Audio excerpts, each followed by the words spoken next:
Syedaralun, Majelis Pengajian Tasawuf, Tauhid dan Fikih atau Tastafi, dan Ikatan Sarjana Alumni Dayah atau ISAD, serta HIPSI Aceh menyelenggarakan pengajian rutin bulanan membahas sosok ulama besar dalam sejarah Aceh.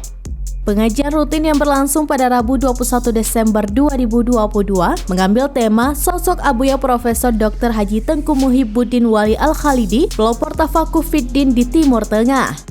Pengajian itu dijelaskan bahwa di Perpustakaan Ulumul Quran Langsa ada buku yang tersimpan berjudul Ayah Kami, karangan Abuya Profesor Dr. Muhibbuddin Wali. Dalam buku tersebut terdapat sejumlah nasihat, antara lain bacalah 3 kitab penting, yaitu Kitab Lana'at Talibin, Kitab Al-Hikam, Kitab Risalah Kusyairiyah, kitab yang banyak cerita para aulia Allah. Abuya memiliki gelar setara 1, magister dan doktoral di negeri yang dilakap Kinanah ini.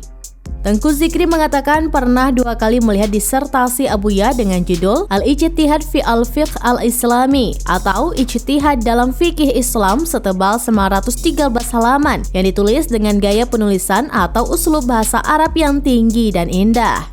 Masih menurut Tengku Zikri, sosok Abuya Profesor adalah pemikir moderat, tetap menghargai ruang ijtihad pada masalah fikih. Tetapi pada prinsip terkait masalah yang masih ada khilafiyah.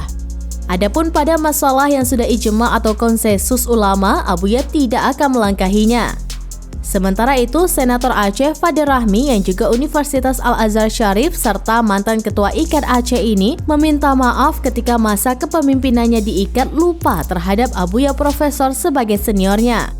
Bahkan Fadir Rahmi juga tidak tahu Abuya pernah menimba ilmu di negeri 1000 menara tersebut. Untuk menebus semua ini, dia mengajak Ketua DPP ISAD Aceh, Tengku Mustafa Woyla, untuk mensosialisasikan bukti-bukti berupa naskah disertasi dan dokumentasi foto dalam bentuk kajian ilmiah.